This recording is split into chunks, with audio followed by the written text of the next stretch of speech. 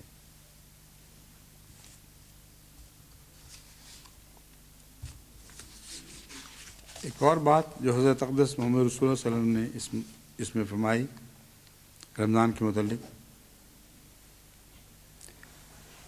حضرت ابو ہریرہ سے روایت ہے کہ رسول اللہ نے فرمایا, یہ ابن ماجہ کی روایت ہے, ہر چیز کو پاک کرنے کے لیے اس کی ایک زکوٰۃ ہوتی ہے. یعنی آپ لوگ اپنے وجود میں سے ہر چیز کا کچھ نہ کچھ حصہ خدا کی خاطر جب نکالتے ہیں تو بظاہر وہ کم ہوتا ہے, مگر زکوٰۃ کا مطلب ہے اللہ کے نزدیک بڑھ جاتا ہے. اور اس کے زکوٰۃ ہونے کا ثبوت یہ ملتا ہے کہ وہ دنیا میں بھی برکت پاتا ہے اور آخرت میں بھی برکت پاتا ہے, وہ ضائع نہیں ہوا کرتا. فرمایا ہر چیز کو پاک کرنے کے لیے ایک زکوٰۃ ہوتی ہے, اور جسم کی ظاہری و باطنی زکوٰۃ اور پاکیزگی کا ذریعہ روزہ ہے. جب آپ روزہ رکھتے ہیں تو اپنے وجود میں سے ہر چیز میں سے اللہ کا حصہ نکالتے ہیں. بھوک لگتی ہے, پیاس لگتی ہے, شور مچانے کو دل چاہتا ہے, بعض دفعہ لغو باتیں انسان کرتا ہی ہے, جس کو عادت ہے وہ کوئی لغو لطیفے بھی سنانے کی کوشش کرے گا. کوئی غصے سے بولا ہے تو غصے سے اس کو جواب دینے کو دل چاہے گا. ہر موقع پر ہر انسانی خواہش پر زنجیریں ڈال دی گئی ہیں. اس کے نفس پر وہ باغیں کس دی گئی ہیں. اب ایسا شخص اللہ کے حکم کے تابع ہے, اس سے ہٹ کے ادھر ادھر جا نہیں سکتا. یہ اس کی زکوٰۃ ہے. اور اس زکوٰۃ کا ایک مطلب یہ ہے کہ جب رمضان گزر جائے گا تو اس کے اندر جو اچھی باتیں تھیں وہ بڑھ جائیں گی. پہلے اس کا کلام بیہودہ بھی ہوا کرتا تھا, تو رمضان کی ان باغوں کے ذریعے رفتہ رفتہ اسے اچھا کلام کرنے کی عادت پڑ جائے گی. اور جب سوچے گا کہ میں کیوں کلام نہیں کر رہا, تو معلوم ہو جائے گا کہ میرے کلام میں کچھ بدیاں داخل تھیں. اللہ کی خاطر نہیں کر رہا تو اس خواہش کو آئندہ بھی پورا ہونا چاہیے, اور رمضان کے بعد بھی یہ چیز بڑھنی چاہیے. یہ زکوٰۃ ہے جس کی طرف خصوصیت کے ساتھ حضور اکرم نے یہ حوالہ دیا ہے. پھر فرمایا بعض لوگ کہتے ہیں کہ روزے نہیں رکھنے کی میری صحت ٹھیک نہیں رہتی. یہ بالکل غلط بات ہے. روزوں سے ہی صحت اچھی ہوتی ہے, اور کوئی ایسا شخص نہیں ہے جو رمضان کو ٹھیک حالت میں گزار دے وہ پہلے سے بہتر نہ ہو جائے. میں نے گزشتہ رمضان میں یہ ذکر کیا تھا کہ اسرائیل کے ڈاکٹرز نے غالباً اسلام پر حملے کی نیت سے اور یہ بتانے کی خاطر کہ دیکھو روزے رکھ کے بچوں کی صحت خراب کر دیتے ہیں, بوڑھوں کمزوروں کی صحت خراب کر دیتے ہیں, اس لیے مضر عادت ہے, ایک تحقیق شروع کی. اور یہ ان کو ضرور ہمیں خراج تحسین پیش کرنا چاہیے کہ تحقیق میں سچے تھے. حملہ کرنے کی نیت بدی کی ہوگی مگر تحقیق میں سچے تھے. بڑی کثرت سے انہوں نے تحقیق کی, کمزوروں پر, بوڑھوں پر, بچوں پر, اور تحقیق کا آخری یہ نتیجہ نکالا اور حیران رہ گئے کہ ہر شخص جس نے روزے رکھے ہیں اس کی صحت رمضان سے پہلے خراب تھی، رمضان کے بعد اچھی ہو گئی. تو یہ آج کی دنیا میں جو اسلام پر سختی سے تنقید کرنے والے لوگ ہیں وہ حضرت اقدس محمد رسول اللہ کی اس بات کی گواہی دے رہے ہیں. فرمایا سومو تصحو، روزے رکھا کرو تمہاری صحت اچھی ہوگی. لیکن میں سمجھتا ہوں کہ اس حدیث میں جسمانی صحت کی طرف ہی اشارہ نہیں، جیسا کہ لوگ عام طور پر سمجھتے ہیں. سومو تصحو سے مراد یہ ہے تم ٹھیک ٹھاک ہو جاؤ گے، تمہیں بہت سی بدیاں لاحق ہیں، تم روحانی طور پر بیمار ہو، تمہیں علم نہیں ہے، روزے رکھو گے تو بہت سی بیماریاں جھڑ جائیں گی اور تمہارے روحانی بدن کو بھی صحت نصیب ہوگی. ایک روایت میں فرمایا صبر کے مہینے یعنی رمضان کے روزے سے سینے کی گرمی اور کدورت دور، صبر کے مہینے یعنی رمضان کے روزے سینے کی گرمی اور کدورت کو دور کرتے ہیں. وہ چونکہ گرم ملک تھا اور گرمی کے نتیجے میں تن بدن کو بعض دفعہ آگ سی لگ جایا کرتی تھی. فرمایا یہ گرمی کے مہینے میں خواہ کیسی شدید گرمی ہو، اگر رمضان کے روزے رکھے جائیں تو وہ دل کی سکینت کا موجب بنیں گے اور اس کو ایک اندرونی صحت عطا کریں گے جس کی وجہ سے بھڑکی ختم ہو جائے گی. اور بھڑکی اکثر بیماری کے نتیجے میں ہوا کرتی ہے یا بری باتوں کے لیے ہوا کرتی ہے. تو دونوں صورتوں میں رمضان تمہارے لیے ایک مفید چیز ہے. اس میں کوئی بھی خرابی ایسی نہیں کہ تم اس خرابی کی وجہ سے اسے دور بھاگو. بدن کے لیے بھی اچھا ہے، روحانی صحت کے لیے بھی اچھا ہے، بھلائی ہی بھلائی ہے. اور سب سے بڑی بھلائی تو یہی ہے کہ وہ اللہ سے ملا دیتا ہے. ایک اور حدیث میں یہ درج ہے صحیح بخاری میں کہ روزہ فتنوں کا کفارہ ہے.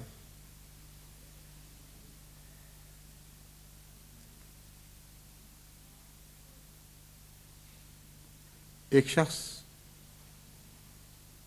نے حضرت عمر کے سامنے رضی اللہ تعالیٰ عنہ یہ سوال کیا،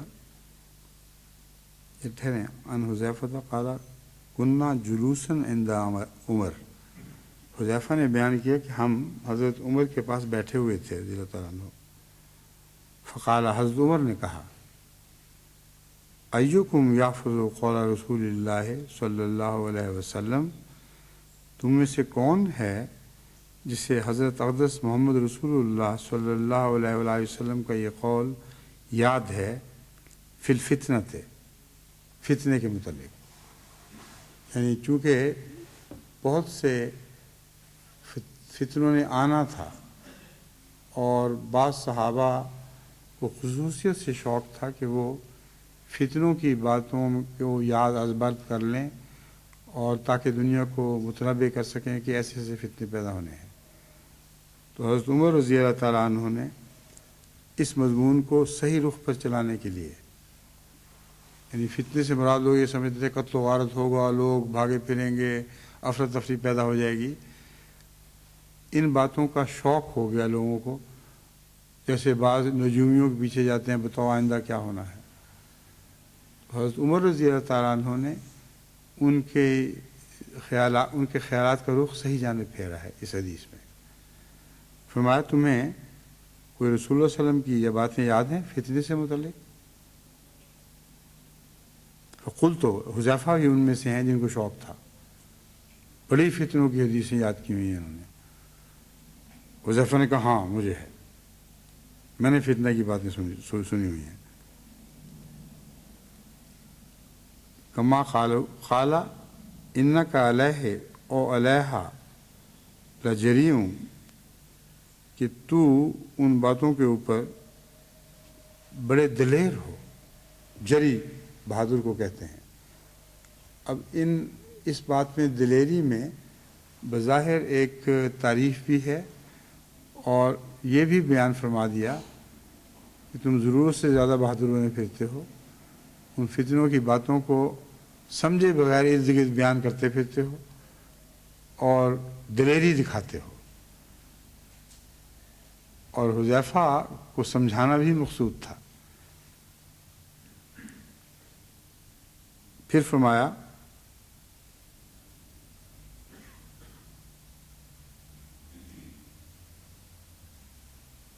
انک علیک او علیہ لجریون۔ جب یہ بات سنی تو تب حذیفہ کو ہوش آ گئی، اور جو فتنے کی حقیقت تھی، جس کے لیے کسی فساد کے زمانے کے دیکھنے کی ضرورت ہی کوئی نہیں، وہ دائمی حقیقت رسول اللہ صلی اللہ علیہ وسلم بیان کر چکے تھے، اور ان کو شوق تھا دوسری باتیں کرنے کا۔ حضرت عمر نے جب یہ ایک قسم کا ڈانٹا اور حقیقت حال کی طرف توجہ کرنے کے لیے نصیحت فرمائی، تو اب دیکھیں وہی حذیفہ کیا بات کرتے ہیں۔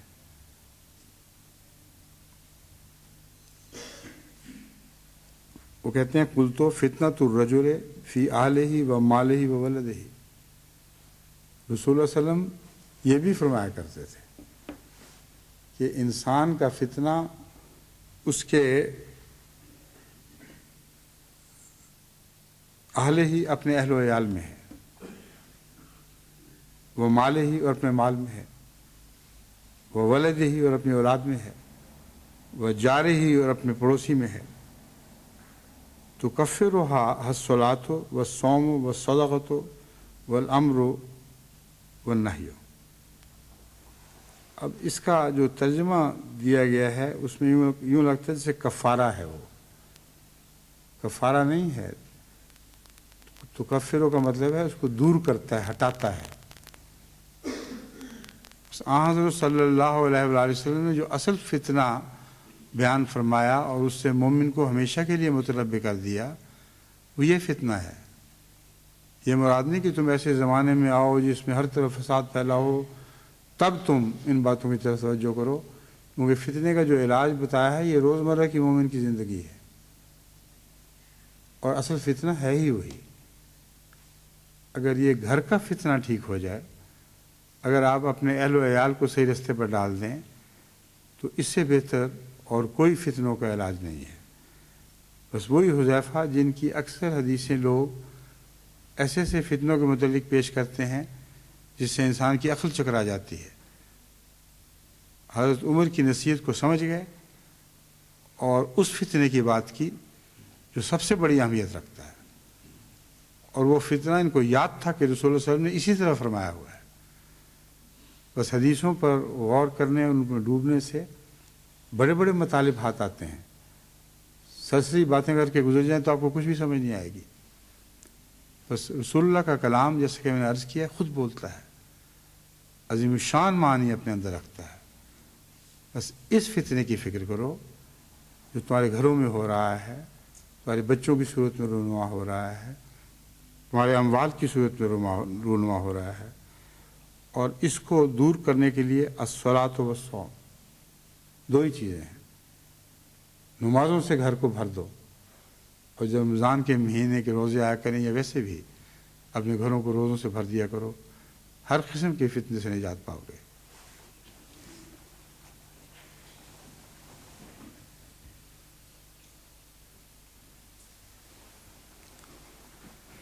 الحمد للہ نحمدہ ونستعینہ ونستغفرہ ونؤمن بہ ونتوکل علیہ ونعوذ باللہ من شرور انفسنا ومن سیئات اعمالنا من یہدہ اللہ فلا مضل لہ ومن یضللہ فلا ہادی لہ ونشهد أن لا إله إلا الله وحده لا شريك له ونشهد أن محمدا عبده ورسوله عباد الله رحمكم الله إن الله يأمر بالعدل والإحسان وإيتاء ذي القربى وَيَنْهَى عَنِ الْفَحْشَاءِ وَالْمُنْكَرِ وَالْبَغْيِ